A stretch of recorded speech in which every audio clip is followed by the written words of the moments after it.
Hello everyone, welcome to my channel. I am Palak और आज हम लोग पढ़ने वाले हैं हिंदी में काव्य का चैप्टर 3। क्या नाम है इसका? पवन दूतिका। और इसके कवि कौन है? अयोध्या सिंह उपाध्याय। तो इनके बारे में हम पढ़ेंगे। इनका शॉर्ट में नेम क्या था? हरिऔध, ठीक है, जिस नाम से कविताएं किया करते थे। तो देखो, साहित्य हिंदी है, पार्ट 3 है, पवन दूतिका इसका टाइटल है। और इसमें आपको क्या बताया गया है? इस चैप्टर में राधा ने किस तरीके से कृष्ण के पास अपना संदेश भेजा था, पवन को मतलब वायु को दूत बनाकर, उसके बारे में यहाँ पर बोला गया। टाइटल से क्या समझ आ रहा है? पवन दूतिका मतलब पवन दूत बनकर गई थी कृष्ण के पास। राधा ने अपने संदेश, अपने शब्दों को, अपनी फीलिंग्स को पवन को बताया और पवन को बोला कि जाकर कृष्ण को संदेश दें। और किस किस तरह से संदेश देने को कहा, क्या क्या उन्होंने कहा कि रास्ते में जाते हुए क्या क्या तुम्हारे साथ होगा, क्या क्या तुम्हें दिखाई देगा पवन, उस सब के बारे में इस चैप्टर में बताया गया है। तो देखो, ये जो चैप्टर है थोड़ा सा लंबा है, ठीक है, थोड़े से लंबे काव्यांश हैं इसके। तो मैंने क्या किया है, दो पैराग्राफ को एक साथ यहाँ पर लिख दिया है और साथ साथ 2 पैराग्राफ्स को एक साथ एक्सप्लेन करेंगे। उसके बाद 2 स्टैंजा लेंगे, उनको एक साथ एक्सप्लेन करेंगे। इस तरीके से यहाँ पर हम एक्सप्लेनेशन करेंगे इसकी कंप्लीट, ठीक है। तो सबसे पहले आता है, बैठी खिन्ना सी यक दिवस वे गेह में अकेली, आंखें आंसू द्रग युगल में थे धरा को भिगोते। तो यहाँ पर राधिका के बारे में बताया गया है, राधा जी का वर्णन किया गया है कि एक दिन वो खिन्ना सी मतलब उदास सी बैठी हुई थी अपने घर में अकेली। गेह में थी अकेली मतलब अपने घर में अकेली बैठी हुई थी। आंखें आंसू द्रग युगल में थे धरा को भिगोते मतलब उनकी आंखों में आंसू आकर उनकी आंखों को बार बार भिगो रहे थे, ठीक है। आए धीरे इस सदन में एक पुष्प सदगंध को ले मतलब पुष्पों की खुशबू को लेकर इस सदन में, इस घर में धीरे से क्या आई? प्रातः वाली सुपवन, इसी काल वातायनों से मतलब क्या आई?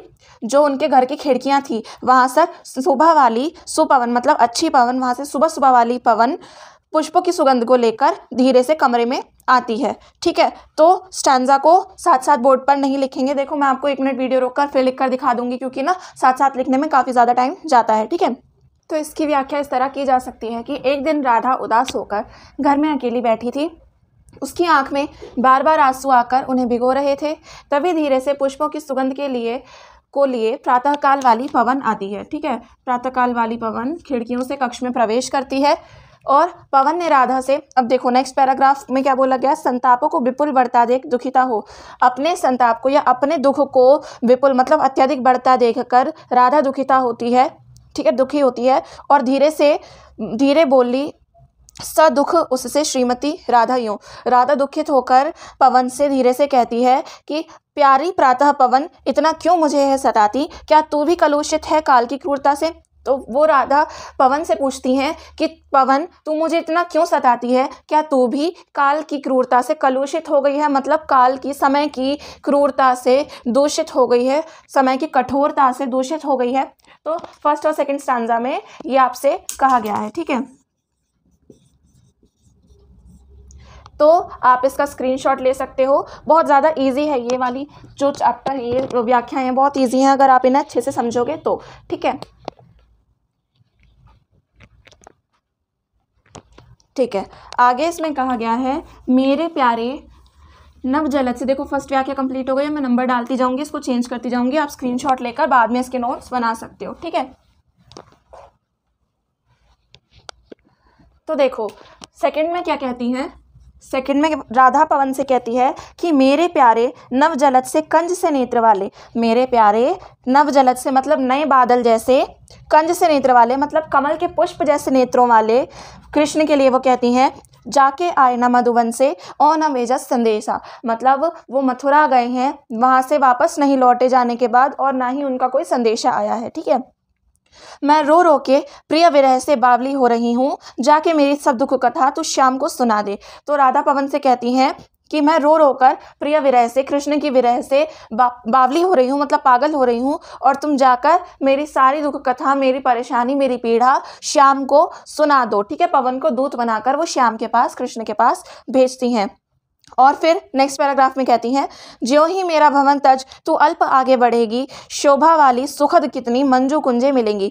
तो वो कहती हैं कि जैसे ही मेरा भवन तज मतलब मेरा घर छोड़कर, त्याग कर, तू अल्प आगे बढ़ेगी मतलब थोड़ा सा आगे बढ़ेगी, शोभा वाली सुखद कितनी मंजू कुंजे मिलेंगी मतलब शोभा वाली, मन को सुख देने वाली बहुत सारी कुंजे मतलब पेड़ पौधे वृक्ष तुम्हें दिखाई देंगे, ठीक है। प्यारी छाया मृदुल स्वर से मोह लेंगी तुझे, मतलब प्यारी छाया मतलब पेड़ों की शीतल छाया को बोला है कि पेड़ों की शीतल छाया तुझे कैसे मोह लेंगी, अपने मृदुल स्वर से, या पेड़ों पर जो पक्षी बैठे हैं वो अपने मृदुल स्वर से तुझे मोह लेंगे। तो भी तेरा मन तो भी मेरा दुख लख वहाँ जाना विश्राम लेना। तो राधा पवन से कहती है तो उन्हें देखकर मोहित मत हो जाना, वो बहुत ज़्यादा आकर्षक है, तो उसे देखकर मोहित मत हो जाना, मेरे दुख का ध्यान कर कर तू सीधा चली जाना, ठीक है, वहाँ पर ज़्यादा देर मत रुकना, विश्राम मत करना, वहाँ से तुम चली जाना, ठीक है। तो राधा पवन से कहती है कि मेरे प्रिय नव बादल से कमल जैसे नेत्र वाले कृष्ण मथुरा जाकर वहाँ से लौटकर नहीं आए हैं और ना ही वहाँ से उनका कोई संदेशा आता है। मैं रो रो कर उनके विरह में या वियोग में पागल हो रही हूँ। हे पवन, तू जाकर उनसे मेरे दुख की व्याख्या कर देना या फिर मेरे दुख की कथा सुना देना। जब मेरे भवन को त्याग कर तू थोड़ा सा आगे बढ़ेगी तो तुझे बहुत सुंदर और सुखद कुंजें मिलेंगी। वे अपनी शीतल छाया और मधुर स्वर से तुझे आकर्षित करेंगी, परंतु तू मेरे दुख का ध्यान करना और वहां रुकना मत, आगे बढ़ना, ठीक है। तो व्याख्या सेकंड मतलब व्याख्या थर्ड और फोर्थ में इस तरीके से वर्णन किया गया है राधा के भावों का। तो आगे वाला स्टैंजा में कहते हैं, यहाँ पर थोड़ी सी प्रॉब्लम हो गई है कि जो थर्ड वाला स्टैंजा था ना वो उसका पहला वाला पैराग्राफ मुझसे मिस हो गया, मैंने इस वाले का एक पैराग्राफ इसमें ज्वाइन कर दिया। तो एक काम करते हैं, हम यहाँ से इसको रफ करके वो पैराग्राफ जो थोड़ा आगे वाला है वो मैं यहाँ ऊपर लिख देती हूँ, आप उसको नोट कर लेना, ठीक है, और इस वाले को एज इट इज़ आप रहने देना। तो देखो क्या बोला गया है उसमें। तो राधा कहती है कि थोड़ा आगे सरस रफ का धाम सतपुष्प वाला, मतलब वो वृंदावन का वर्णन करती है कि जब थोड़ा आगे तुम कुंजों से थोड़ा आगे बढ़ोगी तो वहाँ तुम्हें मिलेगा एक सरस रव, मतलब मधुर रव का धाम, मधुर पेड़ों का धाम, सतपुष्प वाला, जहाँ पर बहुत सारे पुष्प होंगे, अच्छे अच्छे बहुद्रुम लतावान सौंदर्यशाली, वहाँ पर क्या होंगे, बहुत सुंदर सुंदर पेड़ होंगे, ठीक है, जो लतावान होंगे, सौंदर्यशाली होंगे, जिनकी बहुत सारी लताएं होंगी, बहुत ज़्यादा सुंदर वो पेड़ होंगे। वृंदावन प्यारा वृंद विपिन मन को मधुकारी मिलेगा। तो वृंदा विपिन क्या है, वृंदावन, विपिन का मतलब वन, तो यहाँ पर क्या बोला गया, वृंदावन, मन को मुग्धकारी मिलेगा, मतलब मन को मुग्ध कर देने वाला, मन को मधुर कर देने वाला क्या मिलेगा, वृंदावन मिलेगा। आना जाना इस विपिन से, फिर क्या बोला है, मोहमाना ना होना, मतलब इस विपिन से, इस वृंदावन से आना जाना, वृंदावन में घूम लेना, पर इस पर मोहित ना होना, यहाँ पर रुकना मत। तो यहाँ पर उन्होंने क्या बोला है, थोड़ा आगे सरस रफ का धाम, मतलब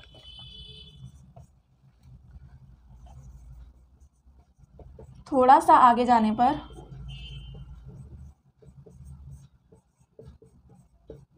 पर तुम्हें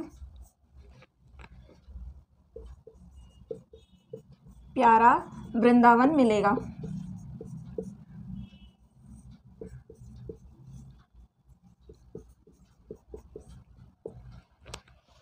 थोड़ा सा आगे जाने पर क्या मिलेगा, प्यारा वृंदावन मिलेगा, जो कि कैसा है, वृंदावन का वर्णन किया है जो कैसा है, सरस रव वाला,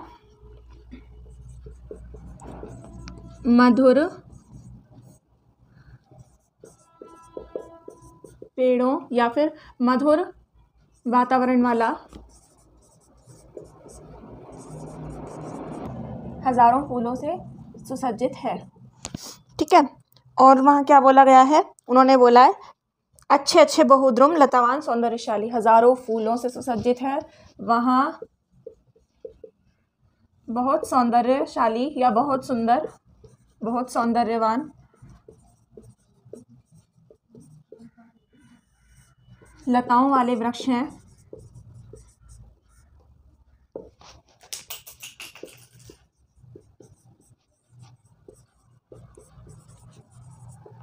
ठीक है, लताओं वाले वृक्ष हैं। प्यारा वृंद विपिन, मन को, वहाँ तुम्हें मन को मुग्ध कर देने वाला है वह, ठीक है, वह मन को मुग्ध कर देने वाला है।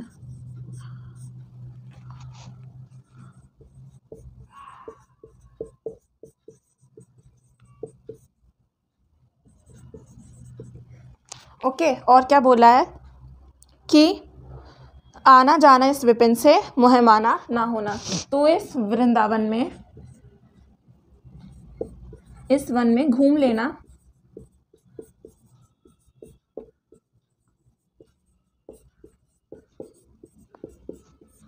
परंतु इस पर मोहित होकर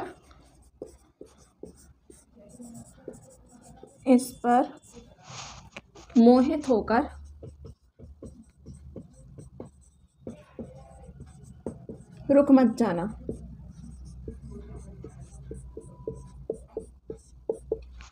आगे क्या बोला गया है, थर्ड वाले पैराग्राफ की व्याख्या की गई है और उसमें कहा गया है कि जाते जाते, देखो यहाँ पर क्या है, यहाँ पर थोड़ा आगे वाला पैराग्राफ हमने कंप्लीट किया, मुहैमाना ना होना, और उसके आगे फिर स्टार्ट होता है, जाते जाते अगर पथ में कोई क्लांत कोई दिखावे ता जाके सन्निकट उसकी क्लांतियों को मिटाना, धीरे धीरे परस करके गात उताप खोना, सकंदों से श्रमित जन को हर्षितों सा बनाना। मतलब क्या बोला है उन्होंने कहा है कि जब तुम थोड़ा आगे जाओगी, देखो जाते जाते पहले तो उन्होंने बताया है थोड़ा सा आगे जाने पर प्यारा वृंदावन मिलेगा जो मधुर वातावरण वाला, हजारों फूलों से सुसज्जित होगा, वहाँ बहुत सौंदर्यवान लताओं वाले वृक्ष हैं, मन को मुग्ध कर देने वाला वह धाम वृंदावन है, और तू इस वन में घूम लेना, परंतु मोहित होकर वहाँ रुक मत जाना। जाते जाते मार्ग में तुझे कोई क्लांत क्या होता है, थका हुआ, कोई थका हुआ व्यक्ति मिल जाए तो तू उसके निकट जाकर, उसके सन्निकट जाकर उसकी थकावट को, उसकी क्लांतियों को मिटा देना, ऐसा यहाँ पर कहा गया है। तू धीरे धीरे उसे स्पर्श कर, उसको शीतलता प्रदान करना। यहाँ बोला है ना कि धीरे धीरे परस कर गात उताप खोना, मतलब उसकी जो गर्मी है उसको दूर कर देना, उसको शीतलता प्रदान करना। और क्या है, सदगंधों से श्रमित जन को हर्षितों सा बनाना। सदगंधों से मतलब सुगंधों से उस जन को, थके हुए व्यक्ति को क्या करना, उसकी थकावट को दूर कर देना, उसको प्रसन्न कर देना। ठीक है, हर्षितों सा बनाना मतलब हर्षित का मतलब खुश, तो उसको खुश व्यक्ति जैसा बनाना, उसको प्रसन्न कर देना। आगे वाले पैराग्राफ में कहा गया है कि लज्जाशीला पथिक महिला जो कहीं दृष्टि आए। ठीक है, फोर्थ वाले में कहा गया था, मैंने अभी रब कर दिया, मैं दोबारा से लिख दूंगी जब यहाँ से ये वाला रब करूंगी, तो आप उसका स्क्रीनशॉट ले लेना। ठीक है, ये उसके आगे वाला है, लज्जाशीला पथिक महिला जो कहीं दृष्टि आए, मतलब तुझे रास्ते में अगर कहीं पर कोई लज्जाशील स्त्री, मतलब जिसमें लज्जा हो, ठीक है, जिसमें गुण हो लज्जाशीलता का, ऐसी कोई स्त्री तुझे रास्ते में दिखाई दे तो तू उसके वस्त्रों को मत उड़ाना, होने देना विकृत वसना, तो ना तो उस सुंदरी को विकृत वसना मत होने देना, मतलब उसके रूप को खराब मत होने देना, विकृत मत होने देना।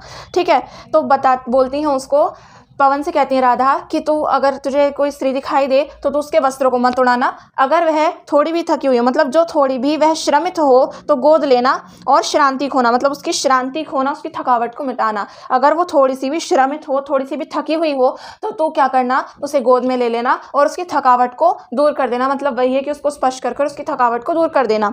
ठीक है, तो होठों को और कमल मुख की म्लानताएं मिटाना, मतलब उनकी होठों की और उसके कमल जैसे मुख की मलिनता को, म्लानताएं मिटाना मतलब मलिनताओं को दूर करना। ठीक है, ऐसा पवन से राधा कहती हैं। और इसका नेक्स्ट वाला पैराग्राफ मैं अभी एक्सप्लेन करती हूँ, पहले आप इसका स्क्रीनशॉट ले लीजिए।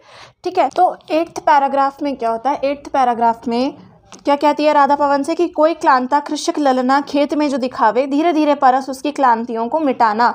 कोई क्लांता मतलब थकी हुई, ठीक है, कृषक ललना मतलब किसान की स्त्री, किसान की पत्नी, खेत में जो दिखावे, कि खेत में अगर कोई तुम्हें थकी हुई किसान स्त्री दिखाई दे तो क्या करना, धीरे धीरे परस कर उसकी क्लांतियों को मिटाना, मतलब उसे धीरे धीरे स्पर्श कर कर उसकी थकावट को मिटाना, उसकी थकावट को दूर करना। जाता कोई जलद यदि हो व्योम में, व्योम मतलब आकाश, तो आकाश में यदि कोई जलद मतलब कोई बादल जा रहा हो तो उसे लेकर आ जाना उस स्त्री के ऊपर और छाया द्वारा सुखित करना। तब तो भूतांगना को, उस स्त्री को, उस औरत को क्या करना, शीतलता प्रदान करना और उसके ताप को दूर करना। ठीक है, तपती हुई स्त्री के ताप को दूर करना। तो इसका स्क्रीनशॉट ले लो, फिर हम लोग आगे की व्याख्या पढ़ते हैं। जाते जाते से लेकर, देखो 5th वाले में क्या है, 5th में 9th और 10th दोनों व्याख्या ज्वाइन कर अब मैं आपको बताऊंगी। इससे जो पहले वाली थी लज्जाशीला स्त्री, वो मैं आपको बता चुकी हूँ। ठीक है, तो देखो अगले पैराग्राफ में, अगले स्टैंजा में राधा क्या कहती है, राधा कहती है कि जाते जाते तुझे क्या मिले, जाते जाते पहुँच मथुरा धाम में उत्सुका हो, मतलब जाते जाते तू कहाँ पहुँचेगी, मथुरा धाम पहुँचेगी और उत्सुक होगी। तो अपनी उत्सुकता को क्या बोलती हैं वो, न्यारी शोभावर नगर को देखना, मुग्ध होना। तो तू अपनी उत्सुकता को कम मत करना, दबाना मत, उस न्यारे नगर की शोभा को देखना और तू मंत्रमुग्ध हो जाएगी उस नगर की शोभा को देखकर, भव्यता को देखकर। ठीक है, तू होवेगी चकित लख के मेरू से मंदिरों को, मतलब तो चकित हो जाएगी क्या देखकर, सुमेरु पर्वत जैसे विशाल मंदिरों को, जो कि आभा वाले कलश जिनके दूसरे अर्क से हैं, जिन मंदिरों के अंदर आभा वाले कलश हैं जो दूसरे अर्क से हैं, मतलब दूसरे सूर्य के समान हैं। तो वो क्या कहती हैं, तो उन वहाँ के सुमेरु पर्वत जैसे विशाल मंदिरों जो दूसरे सूर्य के समान चमकती आभा वाले कलशों से युक्त हैं, तुझे उन्हें देखकर आश्चर्य होगा। तो क्या बोलती हैं वो, देखे पूजा समय मथुरा मंदिरों मध्य जाना, मथुरा के मंदिरों के मध्य जाना पूजा के समय, ऐसा कहती हैं राधा। नाना वाद्यों मधुर स्वर की मुग्धता को बढ़ाना, मतलब नाना वाद्य यंत्रों को क्या करना, अपनी मधुरता प्रदान करना, अपना मधुर स्वर प्रदान करना और उनकी मधुरता को बढ़ा देना। ठीक है, आगे क्या बोलती है, कीवा लेके रुचित तरु के शब्दकारी फलों को, अपने मन के तरु को चुनकर, मतलब कि वृक्षों को चुनकर क्या करना, उनके शब्दकारी फलों को ग्रहण कर लेना, मतलब उनके तनों से, जो भी उनके फलों से, उनके तनों से, पत्तियों से जैसी भी आवाज़, जो भी शब्द बन सकते हैं, जो भी आवाज़ें ले सकती हो, उन्हें ग्रहण कर लेना और धीरे धीरे मधुर रव से मुग्ध हो बजाना, मतलब धीरे धीरे बहते हुए उनसे टकराना और मधुर मधुर स्वर बजाना। ठीक है, मधुर आवाज़ करना, मधुर ध्वनि बजाना, ऐसा वो कहती हैं। तो आप इस व्याख्या का स्क्रीनशॉट ले सकते हो। तो अगले पैराग्राफ में राधा कहती है कि तू देखेगी जलद तन को, जा वहीं तगदता होंगे लोने नयन उनके ज्योति उत्कीर्णकारी। तो राधा बताती है कि जब तू मथुरा जाएगी तो वहाँ पर तू किसे देखेगी, कृष्ण को देखेगी। कैसे होंगे वो, जलद तन को, वहाँ बादल, जलद तन मतलब बादल के जैसा, बादल कैसे होते हैं, काले होते हैं, तो काले बादल के जैसे उनके काले वर्ण वाले तन को, कृष्ण को देखेगी तू वहाँ पर। होंगे लोने नयन उनके ज्योति उत्कीर्णकारी, उनके जो नयन हैं, उनके सुंदर नेत्र हैं, उनके नयनों से ज्योति प्रकाशित हो रही होगी, ज्योति निकल रही होगी। ठीक है, मतलब उनके नेत्रों में प्रकाश भरा हुआ होगा। मुद्रा होगी वरवदन की मूर्ति सौम्यता की। तो बताते हैं कि जो उनके मुख की मुद्रा होगी वो कैसे होगी, उनका मुख कैसा होगा, एक भव्य और एक सुंदर, एक सौम्य मूर्ति के जैसा उनका मुख होगा, उनके मुख की मुद्रा होगी। ठीक है, सीधे साधे वचन उनके सिक्त होंगे सुधा से। तो बताते हैं उनके सीधे साधे जो उनके वचन हैं, उनकी बातें, उनके बोल हैं, वो तुझे ऐसे लगेंगे जैसे प्रेम की सुधा में, प्रेम के अमृत में डूबे हुए हों।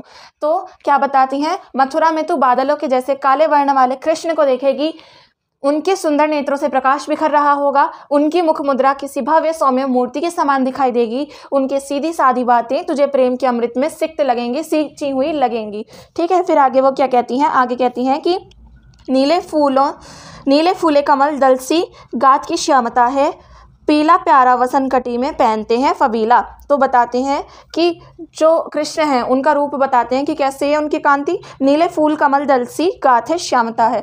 तो उनके जो तन है, उनका जो शरीर है वो कैसा है, नीले कमल के पुष्पों के दल, मतलब दल के जैसा, समूह के जैसा है। ठीक है, और क्या बताया गया है, उनकी श्यामल छवि है। उनकी श्यामल छवि कैसी है, उनका जो सांवला रंग है वो कैसा है, नीले कमल के पुष्पों के समूह के जैसा। ठीक है, और क्या बोला है, पीला प्यारा वसन, वसन मतलब कपड़ा, कटी में पहनते हैं मतलब कमर पर पहनते हैं, फबीला सुंदर, फबीला का मतलब सुंदर। तो क्या बोलते हैं यहाँ पर, बोलती हैं राधा कि कृष्ण अपने शरीर पर पीला वस्त्र धारण करते हैं, अपनी कमर पर पीला वस्त्र धारण करते हैं जो अत्यंत सुंदर है, अत्यंत फबीला मतलब सुंदर है। ठीक है, छोटी काली अलख मुख की कांति को है बढ़ाती, छोटी हुई मतलब जो लट उनकी निकली हुई है, काली लट उनकी निकली हुई है, वो कैसी है, उनके मुख की कांति को, उनके मुख की शोभा को बढ़ाती है। सद वस्त्रों में नवल तन की फूटती सी प्रभा है। तो जो उनके सद वस्त्र हैं, उनके सुंदर वस्त्र हैं, उसमें क्या है, नवल तन की फूटती प्रभा है, मतलब उनके जो वस्त्र हैं उसमें उनके रमणीय शरीर, उनके क्या बोला गया, नवल तन, उनके रमणीय शरीर, जो कि रमणीय मतलब जो कि मणियों के जैसा लगता है, सुंदर मणियों से बना हुआ है। तो ऐसा उनका रमणीय शरीर कैसा है, रमणीय शरीर की कांति वहाँ के वातावरण को मनोहर बना रही होगी, मतलब प्रभा फूट रही होगी, वहाँ पर मनोहर दृश्य वहाँ पर लग रहा होगा, आसपास बहुत मनोरम वातावरण वहाँ पर बना हुआ होगा। तो इस प्रकार से कृष्ण के रूप का वर्णन यहाँ पर राधिका करती हैं। तो आप इसका स्क्रीनशॉट ले लो और फिर मैं आगे कंटिन्यू करती हूँ।